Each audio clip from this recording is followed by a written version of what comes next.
La femme de ménage qui devint patronne Marguerite Dubois nettoyait les bureaux, mais elle cachait un secret qui allait détruire le directeur général. On dit souvent que le caractère d'une personne se mesure à la façon dont elle traite ceux qui sont en dessous d'elle, mais personne ne prêtait attention quand Marguerite, avec son uniforme usé et poussant son chariot de nettoyage, entrait dans les bureaux impeccables de l'entreprise Horizon Stratégique, au cœur de Paris, avec ses cheveux tirés en chignon simple, la tête baissée et les mains calleuses, après des années de dur labeur. Elle était invisible pour tous les cadres en costume-cravate. Pour eux, Marguerite n'était qu'une employée de plus nettoyant les dégâts qu'ils laissaient derrière eux. Ils ne savaient pas qu'elle était sur le point de tout changer. C'était un mardi ordinaire quand l'un des principaux cadres, Laurent Moreau, se moqua de Marguerite pendant qu'elle nettoyait les vitres de la salle de réunion. « Hé, ne laissez pas de traces cette fois, d'accord? Certains d'entre nous ont des réunions importantes ici. » dit-il avec un sourire arrogant, la regardant à peine. Ses collègues rirent. Marguerite ne dit rien, hocha simplement la tête et continua son travail en silence. Il ne savait pas que le rire de Laurent allait lui coûter très cher. Les employés passaient devant Marguerite comme si elle était invisible. Ils chuchotaient entre eux, riaient à ses dépens et l'ignoraient, comme si elle n'était qu'un objet de plus dans la pièce. Mais il y avait une personne qui remarquait quelque chose de différent chez elle. Camille Lefebvre, une nouvelle employée fraîchement diplômée en gestion, observait Marguerite avec curiosité. Quelque chose dans la façon dont cette femme parcourait les couloirs, avec une confiance tranquille et des yeux attentifs, comme si elle voyait au-delà de ce qui l'entourait, attirait son attention. Et puis, cet après-midi fatidique, tout changea. Le directeur général de l'entreprise, Philippe Rousseau,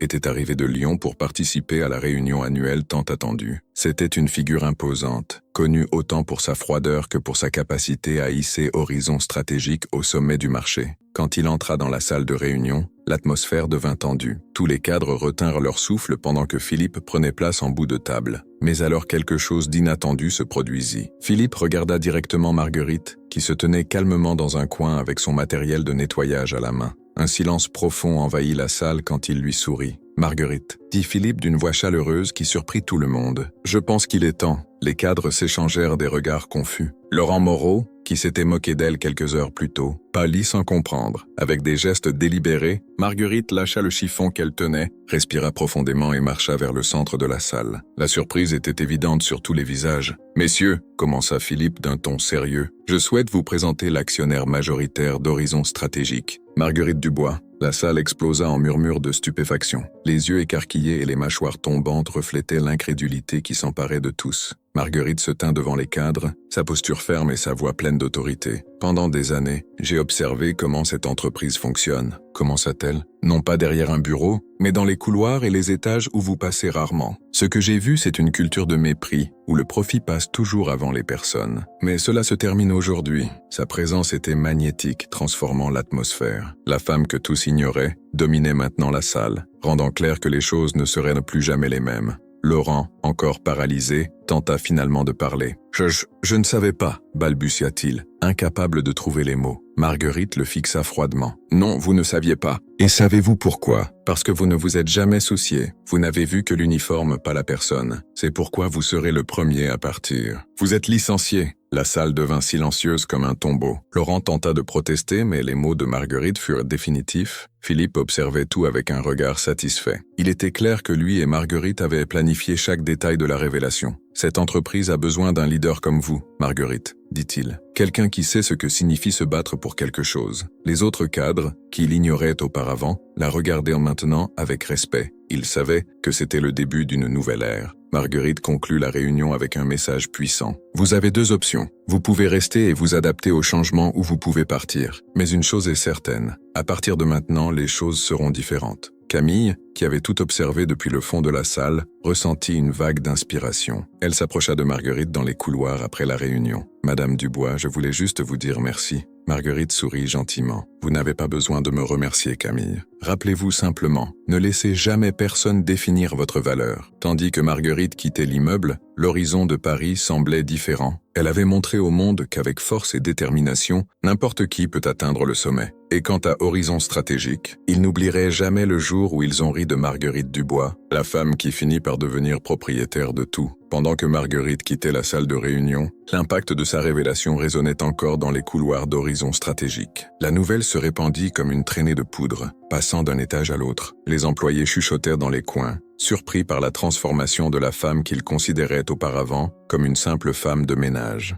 Laurent Moreau, qui venait d'être licencié, s'assit dans son fauteuil incapable de traiter ce qui venait de se passer. Il revivait dans son esprit chaque interaction irrespectueuse qu'il avait eue avec Marguerite. Pour la première fois, il sentit le poids de ses actions et réalisa que son arrogance l'avait mené à sa perte. Pendant ce temps, d'autres cadres commencèrent à réfléchir sur leurs propres attitudes. Ils savaient que s'ils ne changeaient pas, ils pourraient être les prochains à faire face aux conséquences. Dans les jours qui suivirent, Marguerite travailla sans relâche pour réformer la culture de l'entreprise. Sa première décision fut de promouvoir une nouvelle politique d'égalité et de respect dans l'environnement de travail. « Je veux que tout le monde ici sache que chaque fonction dans cette entreprise est importante », déclara Marguerite lors d'une réunion générale avec tous les employés. Des directeurs au personnel de nettoyage, tous ont un rôle fondamental. Et à partir d'aujourd'hui, cela sera reconnu. Elle s'assura également de mettre en place une nouvelle structure de leadership. Camille Lefebvre, la jeune diplômée qui avait remarqué le potentiel de Marguerite avant même sa révélation, fut promue chef du département des ressources humaines.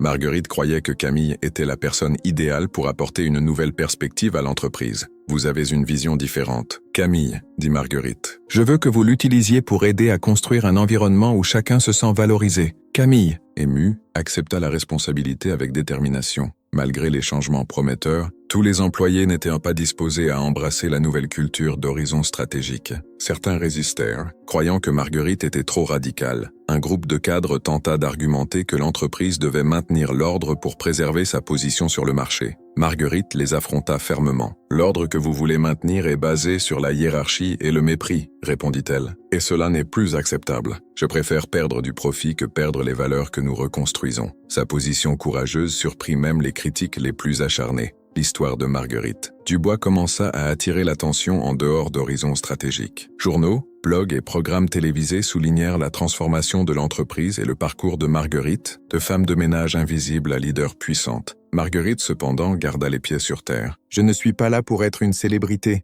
dit-elle dans une interview. « Je suis là pour m'assurer que personne ne soit traité comme je l'ai été. » Des entreprises de tout le pays commencèrent à utiliser Horizon Stratégique comme modèle pour des changements culturels dans leurs propres organisations. Marguerite fut invitée à des conférences et événements où elle partageait sa vision de leadership basée sur le respect et l'empathie. Des mois plus tard, Horizon Stratégique se transforma en une entreprise qui valorisait ses employés comme jamais auparavant. La productivité augmenta et les indices de satisfaction des collaborateurs atteignirent des niveaux historiques. Laurent Moreau, qui travaillait maintenant dans une entreprise plus petite, réfléchissait sur ses choix. Il savait que son arrogance avait coûté sa carrière, mais il réalisa aussi que la leçon qu'il avait apprise avec Marguerite était précieuse. Camille, d'autre part, prospérait dans sa nouvelle position. Sous la guidance de Marguerite, elle devint une des leaders les plus respectées de l'entreprise. Marguerite savait que son voyage était loin d'être terminé. Il y avait beaucoup de travail à faire, mais elle était déterminée. Un après-midi, en regardant par la fenêtre de son nouveau bureau,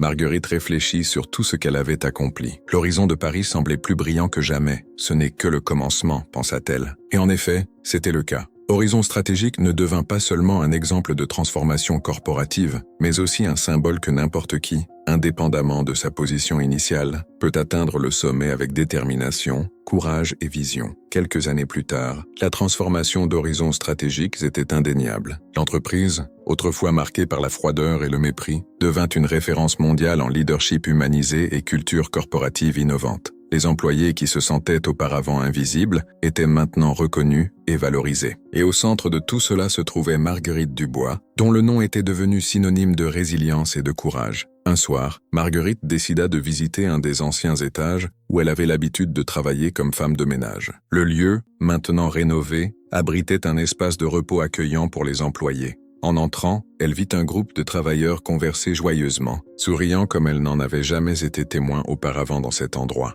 Assise dans un coin se trouvait Camille Lefebvre, maintenant une des principales directrices de l'entreprise. Camille remarqua la présence de Marguerite et marcha vers elle avec un sourire. « Il semble que nous ayons réussi », dit Camille avec les yeux brillants. « Il reste encore beaucoup à faire », répondit Marguerite avec humilité. « Mais oui, nous avons accompli quelque chose de grand. » Camille fit une pause et sortit quelque chose de son sac. C'était l'ancien badge de femme de ménage de Marguerite, qu'elle avait trouvé dans un vieux fichier. « J'ai pensé que vous aimeriez la voir », dit Camille, donnant le badge à Marguerite. Marguerite tint le badge dans ses mains, sentant une vague d'émotion. C'était un rappel d'où tout avait commencé, du chemin ardu qu'elle avait parcouru et de la personne qui avait refusé d'être définie par les attentes des autres. Elle regarda Camille, sa voix ferme et pleine d'émotion. Ce badge est plus qu'un morceau de plastique. Il est la preuve que peu importe où vous commencez, vous pouvez toujours construire quelque chose de plus grand. Camille acquiesça, visiblement touchée par ces mots. Quand Marguerite quitta l'immeuble cette nuit-là, le vent de Paris semblait plus doux. Les lumières de la ville clignotaient comme des étoiles, illuminant son chemin.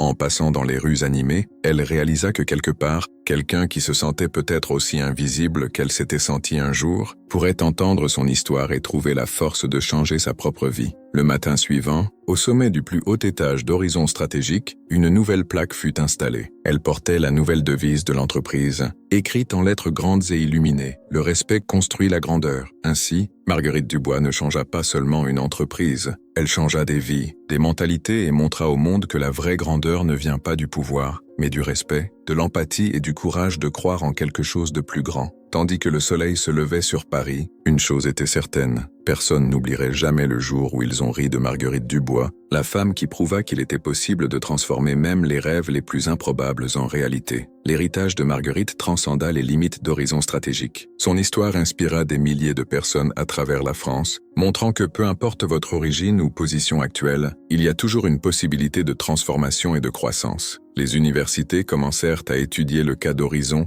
comme exemple de leadership transformationnel. Des livres furent écrits sur la méthodologie de Marguerite et sa philosophie de gestion humanisée se répandit dans diverses industries. Mais pour Marguerite, le plus grand succès n'était pas dans les chiffres ou la reconnaissance publique. Il était dans les sourires des employés qui se sentaient maintenant valorisés, dans les opportunités créées pour des personnes qui étaient auparavant invisibles, et dans la certitude d'avoir construit quelque chose de durable et de significatif. Dans son bureau, Marguerite gardait toujours à vue son ancien badge de femme de ménage, non pas comme un trophée, mais comme un rappel constant de ses racines et des valeurs qui la guidaient. Elle savait que son voyage avait été extraordinaire, mais elle savait aussi que chaque personne porte en elle le potentiel pour créer sa propre transformation extraordinaire. Il suffisait d'avoir le courage de commencer, et tandis que Paris continuait sa danse frénétique en bas, Marguerite Dubois souriait, sachant qu'elle avait aidé à rendre le monde un peu meilleur, un employé respecté à la fois.